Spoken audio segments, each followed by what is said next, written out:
UP के deputy CM Brajesh Pathak ने गुरुवार को समाजवादी पार्टी पर बड़ी बात कही। उन्होंने रामनवमी पर सपा सांसद प्रोफेसर रामगोपाल यादव के बयान पर कड़ा ऐतराज जताया। उन्होंने कहा, इंडी गठबंधन के लोग, खास तौर पर समाजवादी पार्टी के वरिष्ठ नेताओं ने जिस तरह सनातन धर्म पर चोट की है, मैं उसकी कड़ी निंदा करता हूं। डिप्टी सीएम ने कहा, रामलला के मंदिर में करोड़ों की संख्या में श्रद्धालु रामनवमी पर पहुंचे थे, इससे इनकी छाती पर सांप लौट गया है। डिप्टी सीएम ने कहा कि इन्होंने सनातन धर्म को मानने वालों को ढोंगी बताया है, इनका समाज से बहिष्कार होना चाहिए। बताते चले कि सपा सांसद रामगोपाल यादव ने मीडिया के सवालों के जवाब देते हुए एक बड़ी बात कही थी। उन्होंने कहा था कि रामनवमी हमेशा बड़े हर्षोल्लास के साथ मनाई जाती रही है, लेकिन अब कुछ लोगों ने इसका पेटेंट करा लिया है, लेकिन यह उनकी बपौती नहीं है। सपा सांसद ने कहा कि करोड़ों लोग हजारों वर्षों से रामनवमी मनाते आ रहे हैं और इस देश में सिर्फ एक राम मंदिर नहीं है।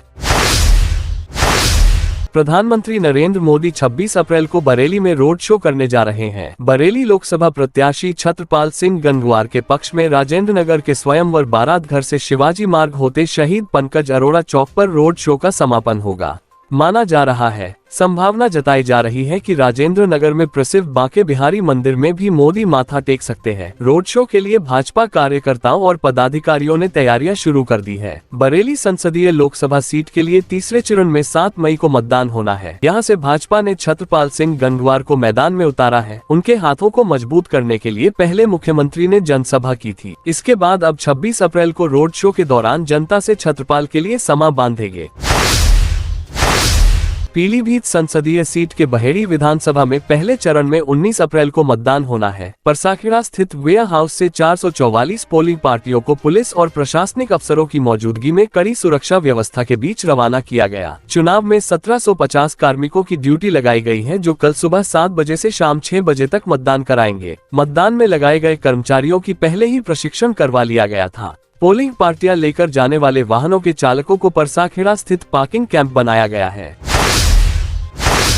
बरेली में दूसरे समुदाय की युवती के साथ जा रहे युवक के हाथ में कलावा बंधा देखकर पीर बहोरा में कई लोगों ने मारपीट कर दी। मौके पर पहुंची इज्जतनगर पुलिस युवक और उससे मारपीट करने वाले 6 आरोपियों को पकड़कर थाने ले आई और उनका शांति भंग करने के आरोप में चालान कर दिया। इज्जतनगर की छोटी विहार में रहने वाले आनंद ने बताया कि वो फिनिक्स मॉल में एक कंपनी में काम करते हैं। कंपनी के काम से 14 अप्रैल को वो दूसरे समुदाय की अपनी सहकर्मी के साथ जा रहे थे। पीर बहोरा मजार के पास वहाँ मौजूद लोगों ने उनके हाथ में कलावा बंधा देखकर उनका और युवती का नाम पूछा। इसके बाद उन पर हमला कर दिया। वो बताते रहे कि वो कंपनी के काम से आए हैं, लेकिन आरोपियों ने एक नहीं सुनी, उसे टुकड़े टुकड़े करने की धमकी भी दी। इसी तरह भागकर वो थाना इज्जतनगर पहुंचे और शिकायत की।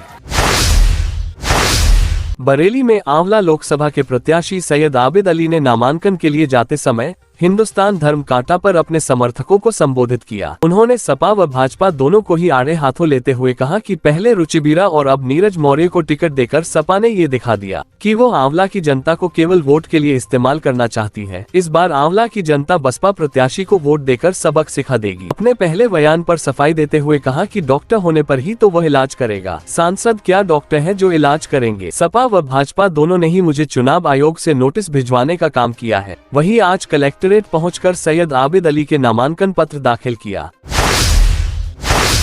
बरेली में ग्राहक बुलाने को लेकर 2 दुकानदारों में आपस में विवाद होना शुरू हो गया। इसके बाद मारपीट के दौरान एक दुकानदार घायल हो गया। उसे उपचार के लिए निजी अस्पताल भर्ती कराया गया, जहां उसकी मौत हो गई। थाना भम्योरा क्षेत्र के ग्राम बल्लिया निवासी शिवदयाल की बल्लिया में दुकान है, जहां पर ग्राहक बुलाने को लेकर पड़ोसी दुकानदार से विवाद हो गया। जिसके बाद आप है कि पड़ोसी दुकानदार ने शिवदयाल के साथ मारपीट की उपचार के लिए उसे निजी अस्पताल भर्ती कराया गया, जहाँ उसकी मौत हो गई। सूचना पर पहुंची पुलिस ने शव का पंचनामा भर पोस्टमार्टम को भेजकर जांच पड़ताल शुरू कर दी।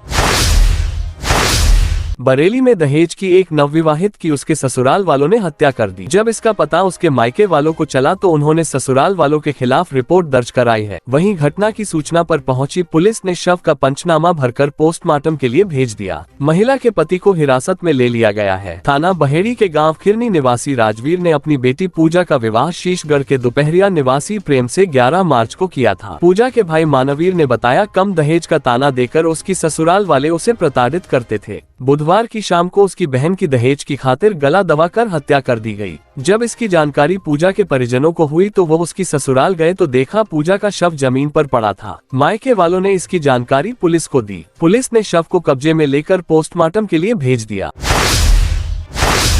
बरेली में ट्रेन से यात्रा कर रहे अधेड़ की मौत हो गई। पुलिस ने शव को कब्जे में लेकर पोस्टमार्टम के लिए भेज दिया। जीआरपी इंस्पेक्टर से मिली जानकारी के अनुसार आज सुबह जालंधर से बहराइच दिशा की ओर जाने वाली जलियाबाग एक्सप्रेस में यात्रा कर रहे राम मनोरथ की मुरादाबाद से ट्रेन गुजरते ही हालत खराब हो गई। बरेली जंक्शन पहुंचने से ही यात्री ने दम तोड़ दिया। जीआरपी ने अधेड़ के शव को नीचे उतारकर पोस्टमार्टम के लिए भेज दिया। मृतक की जेब से मिले कागजातों के आधार पर वो मूल रूप से बहराइच का रहने वाला बताया गया। वो अपने भाई बुधवसेन से मिलकर अपने घर वापस लौट रहा था। बरेली में अज्ञात वाहन की टक्कर से बाइक से जा रहे दो सगे भाइयों की मौके पर ही मौत हो गई। जब इसका पता मृतक के परिजनों को चला तो कोहराम मच गया। घटना की सूचना पर पहुंची पुलिस ने शव का पंचनामा भरकर पोस्टमार्टम के लिए भेज दिया और वाहन की तलाश शुरू कर दी है। थाना भुता के गांव अगतपुर खमरिया निवासी हरीश का बेटा अखिलेश कुमार और छोटा बेटा सुनील कुमार बुधवार को बरेली से अपने घर जा रहे थे। जैसे ही उखनी बाइक मरेला चौकी के पास पहुंची, पीछे से तेज गति से आ रहे वाहन ने उन्हें टक्कर मार दी, जिससे दोनों ही भाइयों की मौके पर ही मौत हो गई। घटना की सूचना पर पहुंची पुलिस ने शवों का पंचनामा भरकर पोस्टमार्टम के लिए भेज दिया। बरेली में ऑल इंडिया मुस्लिम जमात के राष्ट्रीय अध्यक्ष मौलाना मुफ्ती शहाबुद्दीन ने साक्षी महाराज जी के बयान पर पलटवार करते हुए कहा कि मुसलमानों को साक्षी महाराज जी बदनाम कर रहे हैं। मैं उनको चैलेंज करता हूं कि पूरे भारत से एक मुसलमान का नाम बता दें जिसकी 4 बिंबिया और 40 बच्चे हैं। अब मुसलमान समझदार और पढ़ा लिख गया है, उसके यहाँ 2-3 बच्चे और एक बीवी के अलावा परिवार में कुछ भी नहीं मिलेगा, क्योंकि इस्लाम मजहब ने जायज और नाजायज के दायरे में रहकर कार्य करने की अनुमति दी है। मगर साक्षी की के यहाँ ऐसा कुछ भी नहीं है। उनको चाहिए कि मुसलमानों को बदनाम करना बंद कर दें। बच्चे कितने होंगे या कितने नहीं होंगे और ये जमीन, ये सब खुदा की नेमतों में से एक नेमत है और खुदा जिसको चाहता है उसको अपनी नेमत से नवाजता है। साक्षी जी को चाहिए कि वो समाज को तोड़ने का काम बंद कर दें, वरना कुछ दिनों के बाद इनका भी गुरूर और घमंड खुद ब खुद टूट जाएगा।